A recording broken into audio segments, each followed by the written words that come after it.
Hello friends, आज हम बात करने वाले हैं हार्ट अटैक के इमरजेंसी मैनेजमेंट के बारे में। हार्ट अटैक के बारे में हमने ऑलरेडी एक डिटेल वीडियो किया है, उसका लिंक मैं डिस्क्रिप्शन बॉक्स में शेयर करूंगा आपके साथ।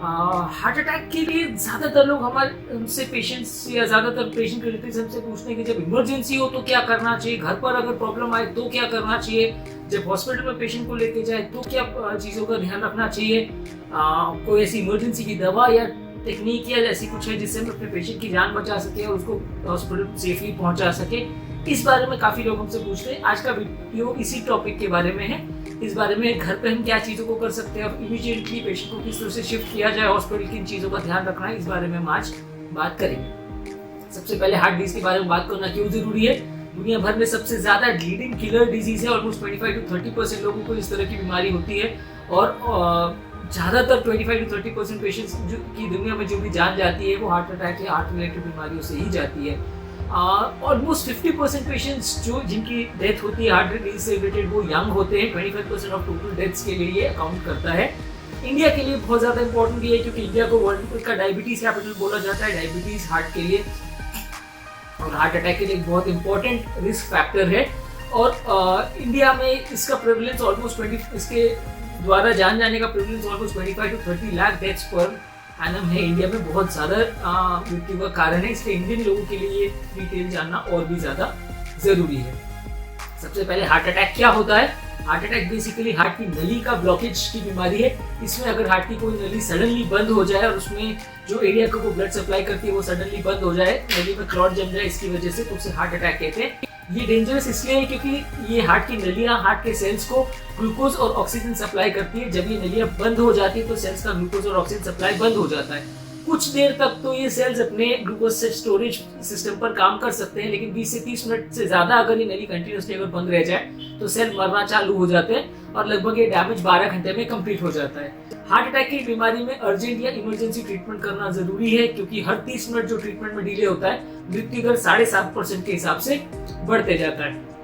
हार्ट अटैक तब होता है जब कोई नली में अगर कोलेस्ट्रॉल का ब्लॉकेज हो और उसमें सडनली कोई लोही का थक्का यानी ब्लड क्लॉट आके जम जाए तो नली 100% बंद हो जाती है और इस 100% नली बंद होने वाली सिचुएशन को हार्ट अटैक बोला जाता है।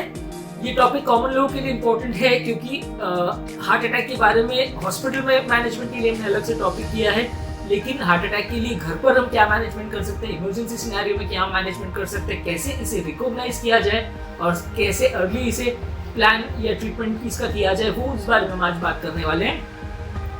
सबसे पहले तो जानना जरूरी है कि हार्ट अटैक के सिम्टम्स क्या होते हैं, क्योंकि अगर घर पर आपको पता ही नहीं चलेगा कि ये सिम्टम्स हार्ट रिलेटेड है तो आप इसे ट्रीटमेंट स्टार्ट नहीं कर सकते और आप पेशेंट को हॉस्पिटल शिफ्ट करने में सिग्निफिकेंट डिले होता है।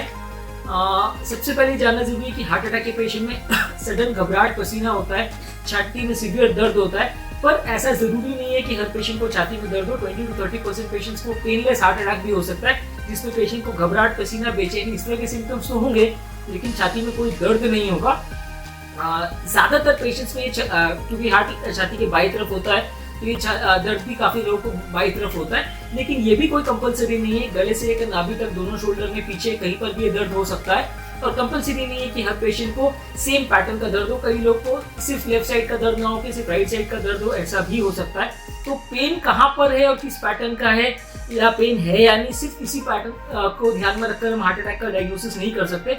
हालांकि 80% पेशेंट्स में पेन होता है लेकिन फिर भी पेन एकमात्र क्राइटेरिया नहीं है हार्ट अटैक को जज करने के लिए। कई लोग को छाती में सिर्फ जलन होती है यानी बर्निंग सेंसेशन होता है और इंडियन सिनेरियो में ज्यादातर लोग इस जलन को एसिडिटी या गैस की बीमारी के साथ कंफ्यूज करते हैं।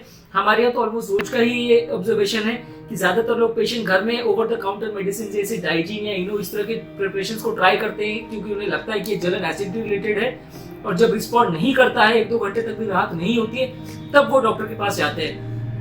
तो जैसा कि मैंने कहा कि इस बीमारी में हर 30 मिनट के डिले से मृत्यु दर 7 से 8% के हिसाब से बढ़ते जाता है। तो अगर पेशेंट हॉस्पिटल पहुंचने में 2-3 घंटे डिले करता है तो मृत्यु दर कई गुना बढ़ जाता है और जिस हालत में वो बाद में हॉस्पिटल पहुंचता है कई बार डॉक्टर के लिए भी पॉसिबल नहीं होता पेशेंट की जान बचा पाना या पेशेंट कई बार घर पर ही मर जाता है। तो इसलिए अगर छाती में आपको बिना कारण अगर जलन हो रही है और आपको ऐसा लग रहा है कि इसमें से आपने घबराहट, पसीना हो रहा है, ये कुछ अनयूजुअल है, तो इसे सिंपल एसिडिटी के साथ कंफ्यूज ना करें। ये हार्ट अटैक भी हो सकता है, इसे रिकॉग्नाइज करना बहुत ज्यादा जरूरी है। अगर किसी को 30 मिनट से ज्यादा का दर्द यानी प्रोलॉन्ग्ड छाती में दर्द हो रहा है, वो किसी भी कारण से हो रहा है, तो उसमें हार्ट अटैक होने का संभावना बहुत ज्यादा है और ऐसे लोग को तुरंत इमरजेंसी ट्रीटमेंट के लिए ट्राई करना चाहिए। एटलीस्ट उस टाइम पे हॉस्पिटल पहुंच के तुरंत ईसीजी एटलीस्ट करवाना जरूरी है, क्योंकि अगर ये डायग्नोसिस मिस हो जाती है तो उसमें रिस्क बहुत ज्यादा बढ़ जाता है। छाती का दर्द जैसा कि हमने डिस्कस किया, जरूरी नहीं है कि राइट साइड पे ही छाती का दर्द हो, ये दोनों कंधे में गले से अभी तक कहीं पर भी हो सकता है और ये दर्द का ड्यूरेशन ज्यादातर 30 मिनट से 2-3 घंटे तक रहता है। कई लोग ऐसा आके बोलते हैं कि दर्द 2 मिनट के लिए हुआ और फिर अपने आप ठीक हो गया। कई लोग आके बोलते हैं कि 12 घंटे से या 15 घंटे से कंटिन्यूस दर्द चलते जा रहा है। वैसा दर्द यूजली हार्ट का होने का चांस कम है। मैं ऐसा नहीं कहता कि इम्पॉसिबल है, पर कंपेरेटिवली वो चांस कम है, क्योंकि छाती का दर्द ज्यादातर अगर हार्ट अटैक रिलेटेड हो तो आधे घंटे से लेके 2 से 3 घंटे तक उसका दर्द यूजली व्यक्ति को होता है। उसके बाद कभी कभी नली में कोलैटरल्स खुल जाते हैं या नली अपने स्पॉन्टेनियस एंटी क्लॉटिंग मैकेनिज्म के द्वारा कभी कभी थोड़ी सी खुल जाती है, इस वजह से दर्द कम भी हो सकता है। कई बार ये भी होता है कि जो टिश्यू को वो नली एरिया सप्लाई करती है वो एरिया पूरी तरह डैमेज हो जाता है, वहां पे सेल्स मर जाते हैं, इस वजह से भी दर्द बंद हो जाता है। तो इसका मतलब दर्द बंद हो गया, इसका मतलब ये नहीं है कि हार्ट अटैक बंद हो गया।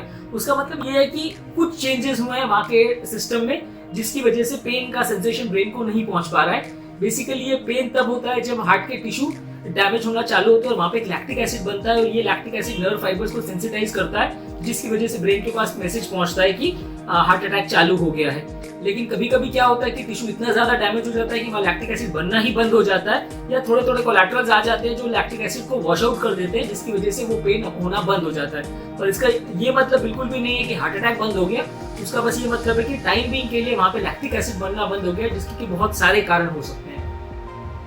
इस बीमारी में अर्ली डायग्नोसिस, अर्ली ट्रीटमेंट करना बहुत ज्यादा जरूरी है। इस बीमारी को बाकी दूसरे differential diagnosis specially acidity, anxiety, panic attack से डिफरेंशिएट करना बहुत ज्यादा जरूरी है। पैनिक अटैक में भी व्यक्ति को घबराहट, पसीना होगा, लेकिन उसको दर्द नहीं होगा। अगर सीवियर दर्द हो रहा है, छाती में जलन हो रही है, तो हार्ट अटैक होने के चांसेस ज्यादा है।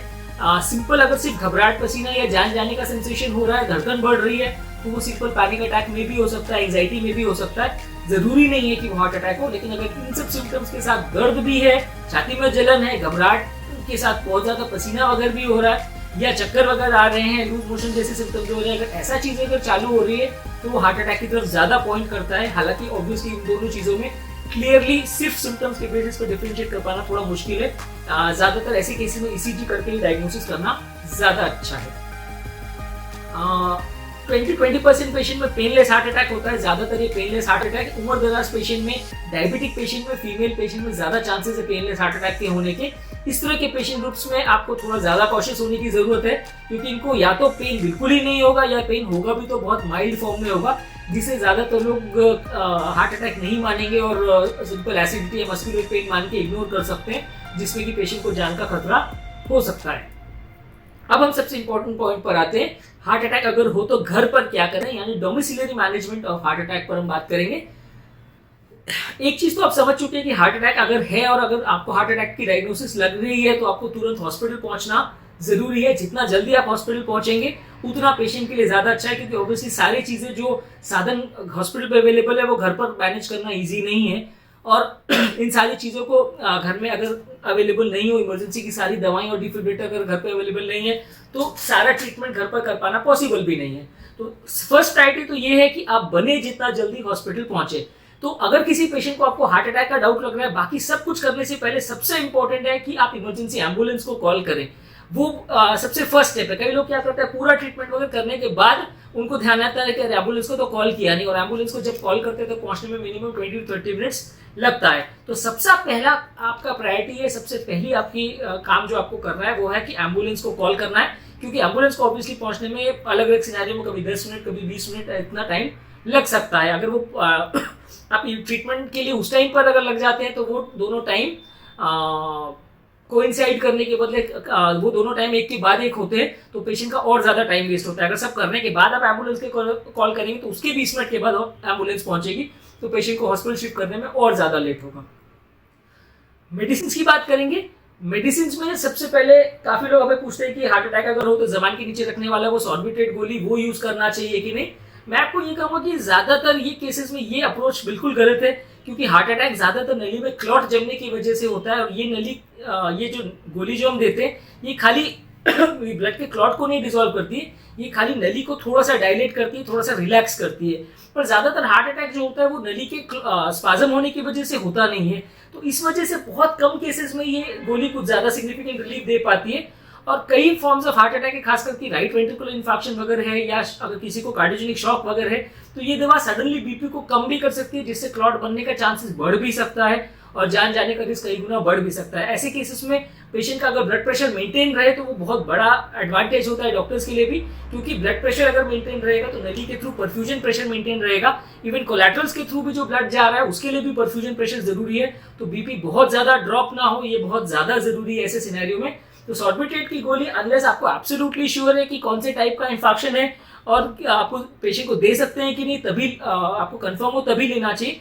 99% केसेस में हम रिलेटिव्स पर रिलाई नहीं कर सकते कि उन्हें सब कुछ पता होगा, क्योंकि ऑब्वियसली ना घर में ईसीजी अवेलेबल होता है, ना उनके लिए पॉसिबल होता है कि परफेक्टली बीपी को चेक करें या बाकी सिम्टम्स को चेक करें। सॉर्बिट्रेट दे सकते हैं या नहीं दे सकते हैं, रिलेटिव्स पर ये डिसीजन को नहीं छोड़ सकते। इसलिए एज फार एज पॉसिबल इस चीज को अवॉइड ही करें तो ज्यादा अच्छा है। इसके अलावा एस्प्रिन, क्लोपिडोग्रेल और स्टैटिन, ये 3 दवाएं हैं जो हम घर पे दे सकते हैं। ये बेसिकली खून पतला करने की दवाएं हैं। एस्प्रिन अगर हम दे रहे हैं तो 325 मिलीग्राम की गोली आती है, जो डिस्प्रिन की कन्वेंशनल गोली आती है, उसको च्यू करना है, निगलना नहीं है, मुंह में रख के च्यू करना है। अगर हम उसको चबाते हैं तो वो मुंह के म्यूकोजा से जल्दी अब्जॉर्ब हो जाता है और जल्दी ब्लड में पहुंच सकता है। सेकेंड गोली जो हम देते हैं वो क्लोपिडोग्रेल है। क्लोपिडोग्रेल 75 मिलीग्राम की टैबलेट्स में आता है। अगर हम पेशेंट को घर के सेटअप्स में लोडिंग डोज देना चाह रहे हैं या क्लोपिडोग्रेल ब्लड उनको देना चाह रहे हैं ताकि खून पतला रहे, तो उसके लिए नॉर्मली हम 4 गोलियां पेशेंट को देते हैं क्लोपिडोग्रेल की, यानी 300 मिलीग्राम का डोज देते हैं। लेकिन एक इसमें प्रॉब्लम ये है, कैवियाट ये है कि 300 मिलीग्राम का डोज लगभग 6 से 24 घंटे में पेशेंट के ब्लड में असर करना चालू करता है। तो अगर हमें 100% कंफर्म है कि पेशेंट को हार्ट अटैक है तो 300 के बदले 600 मिलीग्राम का डोज देना ज्यादा अच्छा है, क्योंकि ये 2 घंटे में असर करना चालू कर देता है। पर इसका एक अदर वे राउंड पॉइंट भी है कि अगर बाय चांस आपकी डायग्नोसिस गलत है और पेशेंट को हार्ट अटैक नहीं है, कोई और प्रॉब्लम है जहां पे उसको सर्जरी की जरूरत है, तो ऑब्वियसली ये गलत कारणों से अगर हम ये गोली को देते हैं तो ब्लीडिंग का चांस भी बढ़ जाता है। अगर एब्सोल्युटली श्योर है कि पेशेंट को हार्ट अटैक है और पेशेंट हार्ट पेशेंट है तो एस्पिरिन और क्लोपिडोग्रेल पेशेंट को दिया जा सकता है। इसके अलावा पेशेंट को कोलेस्ट्रॉल कम करने की दवाई यानी स्टैटिन दिया जा सकता है। इसमें अटोरवास्टैटिन 80 मिलीग्राम या रोजुवास्टैटिन 40 मिलीग्राम का डोज भी दिया जा सकता है। इसको पानी के साथ ही निगलना है। क्लोपिडोग्रेल को भी पानी के साथ निगलना है। सिर्फ एस्पिरिन को आपको च्यू करना है। इसको लेने से थोड़ा खून पतला रहता है, ये हार्ट अटैक को अबॉर्ट नहीं करता है बस, लेकिन ये है कि खून थोड़ा पतला रहता है तो फर्दर क्लॉट बनने का टेंडेंसी थोड़ा कम हो जाता है, जान जाने का रिस्क थोड़ा कम हो जाता है। दवाओं को असर करने के लिए थोड़ा टाइम मिल जाता है, क्योंकि हॉस्पिटल पहुंचने के बाद भी यही दवाएं आपके पेशेंट को दी जाती हैं। ये दवाइयों को घर पर आप इमरजेंसी किट एक बनाकर रख सकते हैं। उसमें जैसे ही अगर पेशेंट को अगर आपको कंफर्म हो रहा है कि हार्ट अटैक है तो ये टैबलेट्स पेशेंट्स को दिया जा सकता है। अगर पेशेंट ऑलरेडी ये टैबलेट पे है और उनको रीलोड करने की जरूरत है तो भी दिया जा सकता है, लेकिन थोड़ा सा रीलोड करने में ब्लीडिंग रिस्क बढ़ जाता है। अगर पेशेंट को कोई इमरजेंसी सर्जरी की जरूरत पड़ती है या कोई गलत कारणों से आप ये दवाई को ले लेते हैं तो ब्लीडिंग चांसेस बढ़ जाता है। तो वैसे इमरजेंसी सर्जरीज करने में थोड़ा सा डॉक्टर्स को मुश्किल हो पाती है, चाहे वो सर्जरी हार्ट की हो या दूसरे कोई कारण से हो, तो वो एक थोड़ा सा प्रॉब्लम क्रिएट हो सकता है। इन दवाओं को असर करने में नॉर्मल सिनेरियो में लगभग 2 से 6 घंटे जैसा लगता है। जितना जल्दी अगर हम टैबलेट्स को देंगे उतना पेशेंट के लिए ज्यादा अच्छा है। अब हम बात करेंगे सिम्टम्स को कैसे मैनेज किया जाए। सिम्टम्स को मैनेज करने के लिए सबसे इंपॉर्टेंट ये है कि पेशेंट को आप रिलैक्स करें, उसको इधर उधर चलने फिरने या दौड़ने भागने के लिए एनकरेज नहीं करें। As far as possible patient को लिटा दें, क्योंकि इस तरह के सिनेरियोज में जब बीपी ड्रॉप होता है तो ब्रेन का ब्लड सप्लाई बंद या कम हो जाता है, तो पेशेंट तुरंत अनकॉन्शियस हो सकता है। तो वैसे पेशेंट को लिटा देना या थोड़ा सा कंफर्टेबल सेटिंग्स में लिटा के रखना थोड़ा ज्यादा अच्छा रहता है, ताकि बेहोशी का अटैक होने का चांस कंपेरेटिवली कम हो जाता है। ऐसे सिनेरियो में अगर बेहोशी होती है तो पेशेंट को इंजरी भी हो सकती है। इस टाइम पेशेंट को खाना बिल्कुल मत दीजिए, कोई फूड मत दीजिए, क्योंकि अगर आप पेशेंट को फूड देते हैं तो उसके अगर इमरजेंसी एंजियोप्लास्टी ऑपरेशन कुछ करना पड़ता है तो ये फूड से वॉमिटिंग अगर पेशेंट को हो जाता है तो वो सांस की नली में जाने की वजह से एस्पिरेशन निमोनाइटिस पेशेंट को डेवलप हो सकता है, जिसमें पेशेंट की तुरंत जान भी जा सकती है या निमोनिया की वजह से भी जान जा सकती है। तो इस दौरान पेशेंट को फूड मत दीजिए, पानी भी जितना मिनिमम पॉसिबल टैबलेट्स को निगलने के लिए जरूरी है उतना ही दीजिए, बहुत ज्यादा देने की जरूरत नहीं है। अगर पेशेंट जो टैबलेट वो आपने दिया है खून पतला करने की दवा, वो लेने के तुरंत 5-10 मिनट के अंदर पेशेंट वॉमिट कर देता है, तो ये मान के चलना है कि वो टैबलेट्स वॉमिट में बाहर निकल गई हैं, तो पेशेंट को रीलोड आपको करना पड़ता है। कभी कभी ऐसा होता है कि आपको टैबलेट वॉमिट में तुरंत दिखी जाती है कि टैबलेट अंदर नहीं गई और डिजोल्व होने से पहले ही बाहर आ गई, तो ऑब्वियसली इसको रीलोड करना ही पड़ेगा। पर अगर ये वॉमिटिंग 1 से 2 घंटे के बाद हो तो उतना रीलोड करने की जरूरत नहीं है, या मे बी आप थोड़ा लोअर डोज में पेशेंट को रीलोड कर सकते हैं। पर अगर वॉमिट तुरंत 15-20 मिनट या आधे घंटे के अंदर हो गई और दवा को असर करने का टाइम ही नहीं मिला या अब्जॉर्ब होने का टाइम ही नहीं मिला है, तो डेफिनेटली उन गोलियों को फिर से देने की जरूरत है।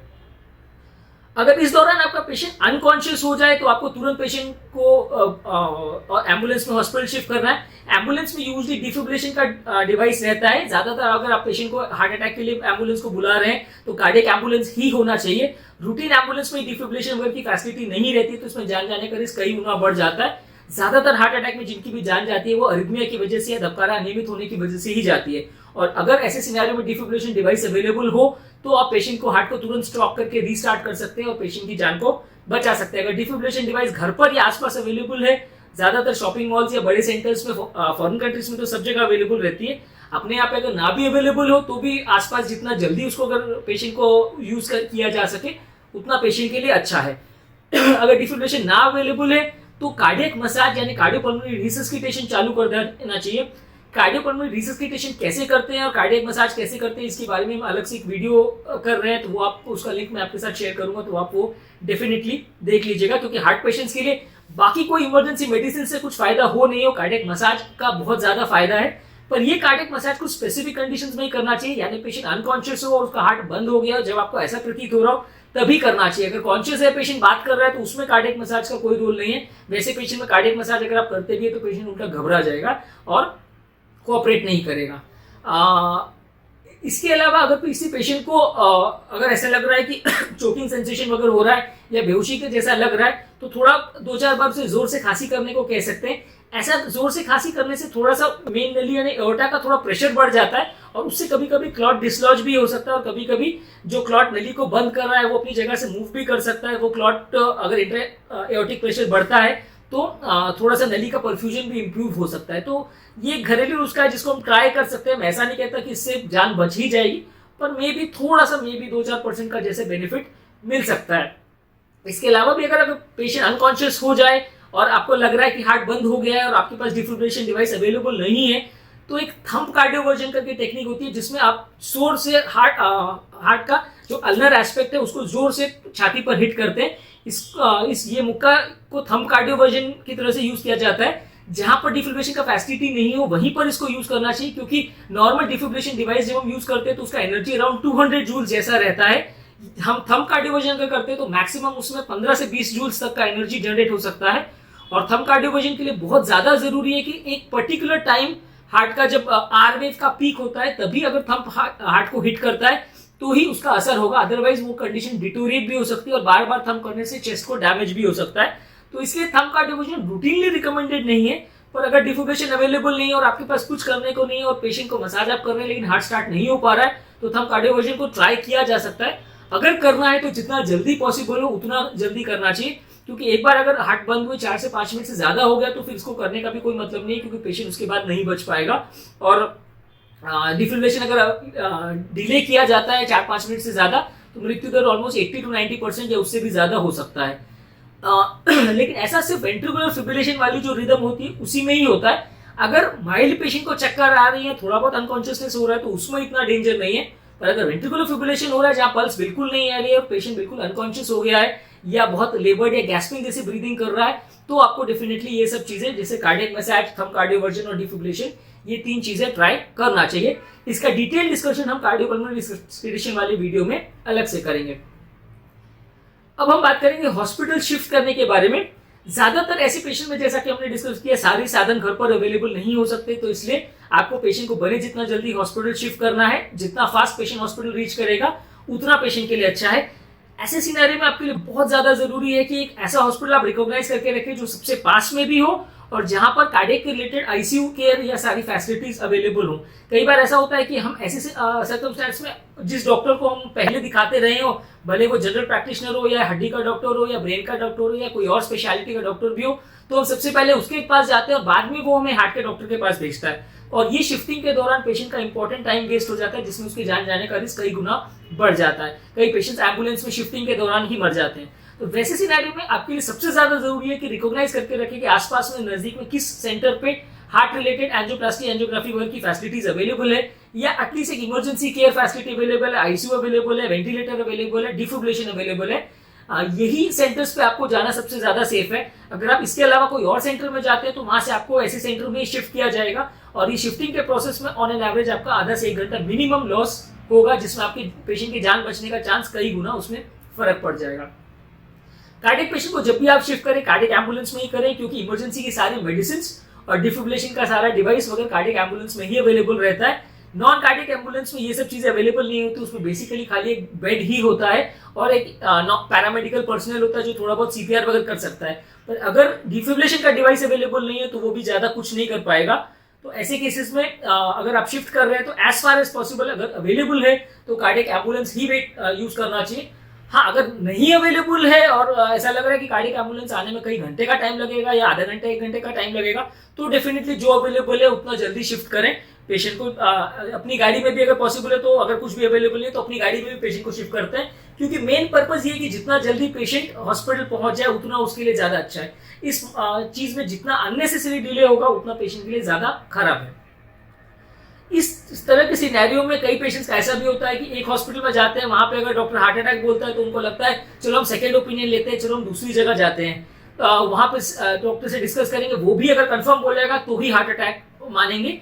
आपको ये जानने की जरूरत है कि आपको ये सेकंड ओपिनियन और ये सब चीजों के लिए टाइम वेस्ट करना बिल्कुल नहीं चाहिए ऐसे टाइम पे, क्योंकि जैसा कि हमने डिस्कस किया कि हर 30 मिनट जो ट्रीटमेंट में डिले होता है, मरने का चांस 7.5% के हिसाब से बढ़ते जाता है। और ऐसे टाइम पे अगर आप ट्रीटमेंट को डिले करते हैं और अननेसेसरी टाइम पास करते हैं तो पेशेंट का जान का रिस्क कई गुना बढ़ जाता है। आपको बाद में अगर डिस्कस करना भी है तो आप लेटर ऑन किसी भी डॉक्टर के साथ रिपोर्ट्स ले जाके सीधी एंजियोग्राफी की सब कुछ आपको दे ही दिया जाता है सब हॉस्पिटल में, तो आप बाद में भी डिस्कस कर सकते हैं। सेकेंड ओपिनियन आप बाद में लेना है तो भी ले सकते हैं। उस टाइम पे जो आपका डॉक्टर अगर कह रहा है, अगर वो ट्रस्टवर्दी डॉक्टर है तो उस पर ट्रस्ट करना ही आपके लिए बेस्ट ऑप्शन है। उस समय अगर आप डॉक्टर शॉपिंग के लिए निकलते हैं तो आप पेशेंट का इमरजेंसी में इंपॉर्टेंट टाइम वेस्ट करते हैं और पेशेंट के बचने के चांस कई गुना कम हो जाते हैं। पेशेंट का ईसीजी, इको, सारे रिपोर्ट्स आपको प्रोसीजर के बाद, एंजियोग्राफी वगैरह सब रिपोर्ट्स आपको प्रोसीजर के बाद मिल ही जाता है, जिसमें आप इवेंट होने के 6 महीने या साल भर के बाद भी आप चाहो तो उसको आप रीच कर सकते हो। कितना भी टाइम बाद आप वो चीज ट्रीटमेंट सही हुआ कि गलत हुआ, आप उसको रीचेक या रिकन्फर्म कर सकते हैं। तो इसलिए उसी टाइम पे उसको करने का कोई कंपल्जन नहीं है। एक चीज और भी इंपॉर्टेंट है कि कई बार पेशेंट्स को ऐसा लगता है कि अभी तुरंत हम हॉस्पिटल पहुंचते हैं और वहां पे एंजियोप्लास्टी बोलेंगे क्योंकि उसमें बड़ा खर्चा होता है, तो अगर पैसे हमारे पास अवेलेबल नहीं है तो तुरंत ट्रीटमेंट चालू नहीं होगा। ज्यादातर सेंटर्स में हम डॉक्टर्स भी रियलाइज करते हैं कि पेशेंट, मैं खुद भी कार्डियोलॉजिस्ट, हम जानते हैं कि रात को 2-3 बजे अगर पेशेंट हार्ट अटैक लेके आ रहा है तो कोई भी तुरंत इमरजेंसी में लाखों रुपए लेके नहीं आता। तो वैसे सिनेरियो में ज्यादातर पेशेंट्स को आप अगर एक कंसेंट भी दे दें तो ट्रीटमेंट चालू कर दिया जा सकता है। वैसे किसी भी सिनेरियो में कोई भी हॉस्पिटल आपको ये कंपलसरी नहीं बोलेगा कि आप इतना पेमेंट करोगे तो ही ट्रीटमेंट चालू होगा, और आप ऐसे सिनेरियो में पहले पैसे अरेंजमेंट करने के लिए भागे हैं तो उसमें टाइम वेस्ट ही होगा। आप पेशेंट को तुरंत हॉस्पिटल लेके पहुंचे, हॉस्पिटल ज्यादातर 99% केस में आपको एडिक्वेट टाइम देगा कि आप बाद में फाइनेंसेस और बाकी सब चीजों को मैनेज कर सकें। कई बार ऐसे केसेस में हमने काफी पेशेंट्स को ऐसा देखा है कि वो जब डॉक्टर हार्ट अटैक के लिए हॉस्पिटल के लिए उनको शिफ्ट करने के लिए कोई डॉक्टर बोलता है तो वो पहले घर जाते हैं और फाइनेंस अरेंजमेंट करने में कई घंटे वेस्ट करते हैं, और बाद में जब पेशेंट को हॉस्पिटल लेके आते हैं तो अब इतनी बुरी हालत हो जाती है कि डॉक्टर एज ए कार्डियोलॉजिस्ट हम कुछ नहीं कर पाते और फाइनली पेशेंट मर जाता है। तो ऐसे सिनेरियो में पेशेंट को जितना जल्दी कार्डियक हॉस्पिटल में पहुंचाएं उतना ज्यादा पेशेंट के लिए जरूरी है। इस तरह के सिनेरियो में जो हॉस्पिटल में कार्डियक फैसिलिटी हो सबसे नजदीक में वहीं पे जाना चाहिए। उस समय आप ऐसा नहीं कर सकते कि 400 किलोमीटर दूर कोई बेस्ट हॉस्पिटल है वहां पे सबसे अच्छी फैसिलिटी है आप वहां पे जाएं। कार्डियक पेशेंट में टाइम का बहुत वैल्यू है, तो इस तरह के पेशेंट को जितना जल्दी हॉस्पिटल पहुंचाएं उतना अच्छा है। जो नजदीक के सेंटर में कार्डियक फैसिलिटी अवेलेबल है, कार्डियक एंजियोप्लास्टी एंजियोग्राफी का फैसिलिटी अवेलेबल है, वो ज्यादा अच्छा है। कार्डियक सर्जरी की फैसिलिटी हो ऐसा जरूरी नहीं है, क्योंकि कार्डियक सर्जरी इमरजेंसी में कभी भी नहीं किया जाता है। तो अगर एंजियोग्राफी एंजियोप्लास्टी का फैसिलिटी अगर अलोन सफिशिएंट है, अगर अवेलेबल है तो वो पेशेंट के लिए सफिशिएंट है। अब हम इन हॉस्पिटल मैनेजमेंट की बात करेंगे। इन हॉस्पिटल में सबसे पहला चीज जो हम करते हैं वो है पेशेंट का ईसीजी। ईसीजी केसेस अगर पेशेंट का किया जाता है तो almost 90% of the times ECG से डायग्नोसिस बनाई जा सकती है, खासकर मेजर हार्ट अटैक अगर हो तो। 5 to 10% of the time ECG major heart attack में भी नॉर्मल हो सकता है, माइनर हार्ट अटैक में almost 50% of the time ECG normal हो सकता है। तो ऐसे केस में सिर्फ ईसीजी नॉर्मल है तो उसकी बेसिस पर डायग्नोसिस नहीं बनती है, कोई बार हर 30 मिनट में ईसीजी को रिपीट करना चाहिए तो परफेक्ट डायग्नोसिस बन सकती है कि हार्ट अटैक है या नहीं। अगर बार बार ईसीजी करने के बाद भी वो नॉर्मल आ रहा है तो फिर पेशेंट का स्ट्रेस टेस्ट किया जाता है। इको का भी डायग्नोस्टिक वैल्यू लगभग सेम है। अगर ईसीजी में फाइंडिंग्स है तो यूजुअली या कई बार ईसीजी अगर डाउटफुल है तो इको करके भी उसको कंफर्म किया जा सकता है, लेकिन इको का प्रेडिक्टिव वैल्यू भी ऑलमोस्ट 80 to 90% ही है, उससे ज्यादा नहीं। कई बार उसमें भी डायग्नोसिस मिस हो सकती है। जो मेडिसिन की हमने बात की, एस्पिरिन, क्लोपिडोग्राल, स्टैटिन, ये मेडिसिन ही हॉस्पिटल में सबसे पहले दी जाती है। जिन पेशेंट्स को एंजियोप्लास्टी के लिए लेना होता है उसमें क्लोपिडोग्राल के बदले टाइगाग्लॉन या प्रासुगेल दवा पेशेंट को दिया जा सकता है, क्योंकि ये थोड़ी ज्यादा स्ट्रॉन्गर दवाइयां होती हैं और ज्यादा जल्दी असर करती हैं। तो इनको आप आपके डॉक्टर क्लोपिडोग्राल के बदले ये दवाई को लेने का सजेस्ट कर सकते हैं। अगर पेशेंट को सडन धबकारे का अनियमितता हो तो तुरंत डिफिब्रिलेटर डिवाइस हॉस्पिटल में अवेलेबल होता है, उससे पेशेंट को शॉक करके रिदम को रिस्टोर किया जा सकता है। ये डिफिब्रिलेशन का जो काम है यूजुअली 1 से 2 मिनट के अंदर अगर हो पाता है तो ही पेशेंट को बचाया जा सकता है। अगर इसको करने में 5-7 मिनट से ज्यादा लेट अगर हो जाए तो पेशेंट को बचाना लगभग असंभव हो जाता है। इस दौरान जो नली को खोलना है उसके लिए 2 इंपॉर्टेंट तरीके आते हैं, एक इंजेक्शन द्वारा और एक एंजियोप्लास्टी द्वारा। इंजेक्शन द्वारा अगर हम नली को खोलने का प्रयास करते हैं तो इंजेक्शन का 2 तरह के आते हैं। एक थोड़ा सस्ता वाला फर्स्ट जनरेशन लाइटिक एजेंट्स है जिसमें स्ट्रेप्टोकाइनेज, यूरोकाइनेज, ये मेडिसिन आती हैं। ये नॉर्मली 3-4 हज़ार के प्राइस में अवेलेबल रहती हैं। इनका सक्सेस रेशियो नली को खोलने में मैक्सिमम 30% रहता है, वो भी पहले 3 से 6 घंटे के अंदर पेशेंट को अगर ये दिया जाए तो ही इनका सक्सेस आता है। अगर इनको 6 घंटे के बाद दिया जाए तो सक्सेस रेशियो मैक्सिमम 10 to 15% रहेगा। और ये इंजेक्शन खाली नली को टेम्पररीली ही खोलते हैं, बाद में एंजियोप्लास्टी परमानेंट थेरेपी के हिसाब से 90 to 95% केस में करना ही पड़ता है। 100 में से 5 या 7% केस में नली पूरी खुल जाती है तो एंजियोप्लास्टी की जरूरत नहीं पड़ती है। इससे महंगा जो इंजेक्शन आता है वो रेटिप्लेस, टेनिक्टिप्लेस के नाम से 3rd जनरेशन लाइटिक एजेंट्स होते हैं। इनका कॉस्ट लगभग 40,000 to 50-60,000 तक जाता है और इसमें सक्सेस रेशियो 50 to 60% जैसा रहता है। हालांकि ये इंजेक्शन भी नली को टेम्पररीली ही खोलती है और बाद में 90% केसेस में इसमें भी एंजियोप्लास्टी लगता है। ये इंजेक्शन हम तभी यूज करते हैं जब एंजियोप्लास्टी की फैसिलिटी अवेलेबल ना हो या उसमें कोई कारण से कोई लॉजिस्टिक इश्यूज आ रहे हैं कि एंजियोप्लास्टी तुरंत फीजिबल नहीं हो पा रही है, तो ही हम इनको यूज करना चाहिए। क्योंकि एंजियोप्लास्टी अगर हम करते हैं तो उसमें सक्सेस रेशियो नली के खुलने का ऑलमोस्ट 95 to 99% रहता है और जान बचने का चांसेस कई गुना कम रहता है as compare to simple injection का थेरेपी। और डेफिनेटली एंजियोप्लास्टी एक बार कर दिया तो वो full and final permanent treatment होता है एज कम्पेयर जो इंजेक्शन वाला थेरेपी है वो टेम्पररी थेरेपी होता है, वो शॉर्ट ड्यूरेशन के लिए एक्ट करता है और बाद में एंजियोप्लास्टी वापस से करना ही पड़ता है परमानेंट थेरेपी के हिसाब से ताकि दोबारा अटैक ना आए। तो अगर डायरेक्ट एंजियोप्लास्टी का फैसिलिटी अवेलेबल है तो तुरंत एंजियोप्लास्टी ही करना चाहिए। कुछ लोग हमसे ये पूछते हैं कि इमरजेंसी में अगर मल्टीपल नली का ब्लॉकेज है तो बाईपास नहीं कर सकते क्या? ये बात समझने की जरूरत है लोगों को। इमरजेंसी में बाईपास सर्जरी बिल्कुल फीजिबल नहीं है। ज्यादातर अगर इमरजेंसी बाईपास लगता भी है तो भी मल्टीपल नलियों का ब्लॉकेज हो तो ही वो किया जाता है और उसमें जान जाने का रिस्क ऑलमोस्ट 20 to 30% जैसा होता है। ज्यादातर सर्जन यही प्रेफर करते हैं कि पेशेंट स्टेबल हो जाए, कंडीशन बेटर हो जाए, हार्ट थोड़ा हीलिंग फेज में आ जाए और पेशेंट हेमोडायनेमिकली सब स्टेबल हो जाए, उसके बाद ही वो बाईपास को करते हैं। इमरजेंसी सिनेरियो में angioplasty is the best option. Bypass surgery का ऑप्शन इमरजेंसी सिनेरियोज में यूजुअली पॉसिबल नहीं होता है, करने में बहुत ज्यादा रिस्क होता है। लास्ट में हम बात करेंगे टॉपिक कॉमन लोकल इंपॉर्टेंट क्यों है। जैसा कि हमने शुरुआत में कहा था कि ये हार्ट अटैक की बीमारी दुनिया भर में सबसे ज्यादा मृत्युदायक है, सबसे ज्यादा लीडिंग किलर बीमारी है। ये टिप्स को अगर आप फॉलो करते हैं या बेसिक चीजों की जिन बारे में हमने बात की इनको अगर आप फॉलो करते हैं तो आपके पेशेंट्स को आप जल्दी हॉस्पिटल पहुंचा सकते हैं और काफी चीजों का ध्यान रख सकते हैं जिसमें मृत्यु दर भले 0 ना हो लेकिन काफी हद तक आप उससे रिड्यूस कर सकते हैं। अगर इन टॉपिक्स पर जो भी पॉइंट्स हमने बात की उसको आप रेगुलरली समझते हैं और रेगुलरली फॉलो करते हैं अपने घर में तो काफी हार्ट पेशेंट्स को मृत्यु से बचाया जा सकता है।